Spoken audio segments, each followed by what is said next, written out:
अब तक हमने देखा गोवर्धन जी को हॉस्पिटल से डिस्चार्ज मिलने के बाद उनकी तबीयत में काफ़ी सुधार आने लगता है, लेकिन तब तक वो दिन भी आ जाता है जब अदिति को सिंघानिया मैंसन जाना होता है। तो वो अपने पापा को बताती है कि उसने एक लड़के से शादी कर ली है और अब वह वहाँ जा रही।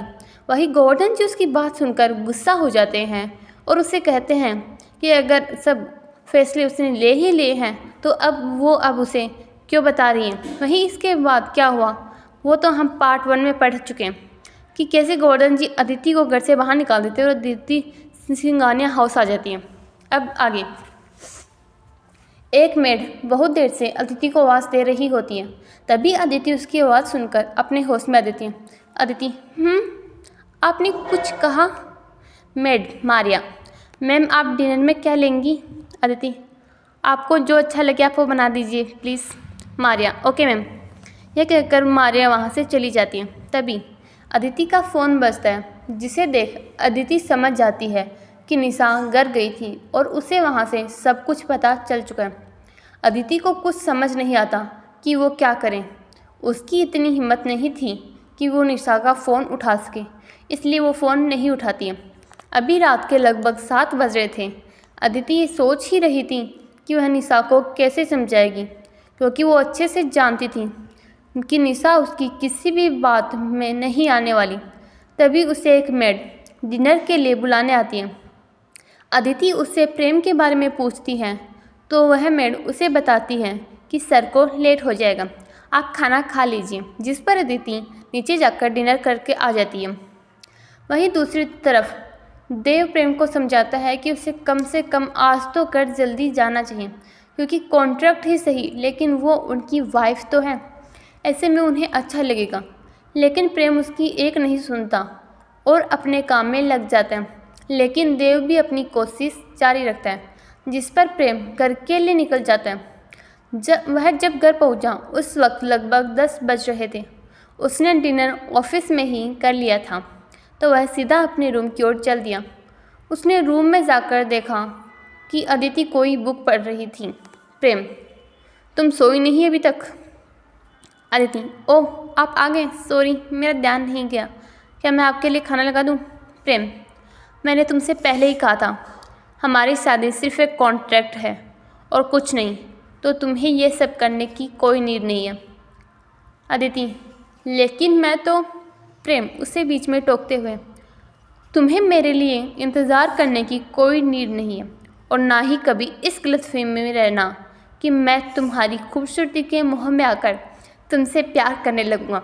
अदिति, मिस्टर सिंघानिया, आप किसी गलतफहमी में मत रहिए।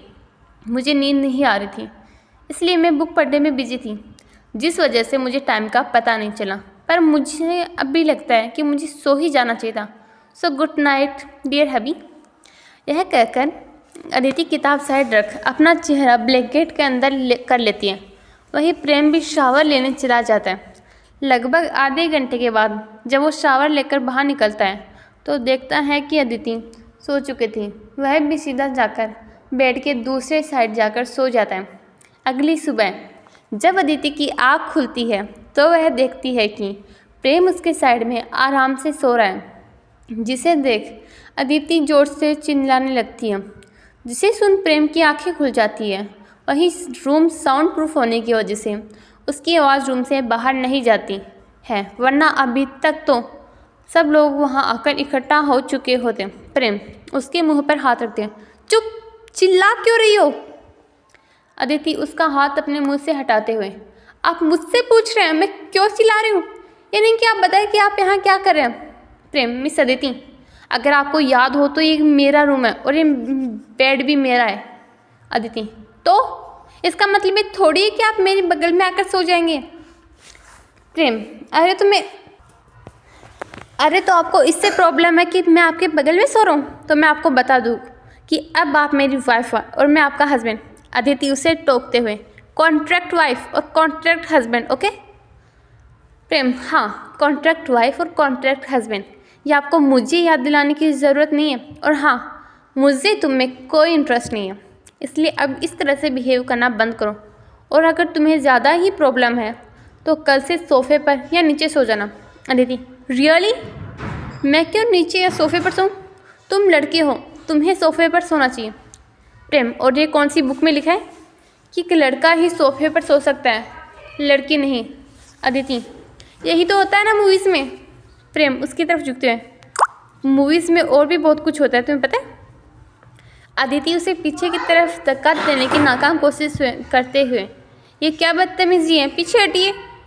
प्रेम पीछे होते, अगली बार मुझे ज्ञान देने से पहले 2 बार सोच लेना, वरना मैं तुम्हें बदतमीजी क्या होती है अच्छे से बता दूंगा।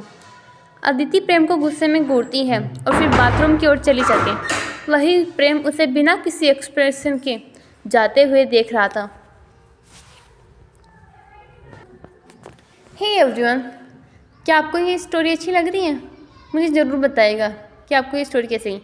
और आपको क्या लगता है अदिति और निशा का जब होगा आमना सामना तो क्या होगा, और क्या है प्रेम की शादी करने की वजह? ये सब हम जानेंगे जल्द ही। आप बस बने रहिए मेरे साथ इस कहानी में। तो मिलते हैं जल्द ही, बाय बाय।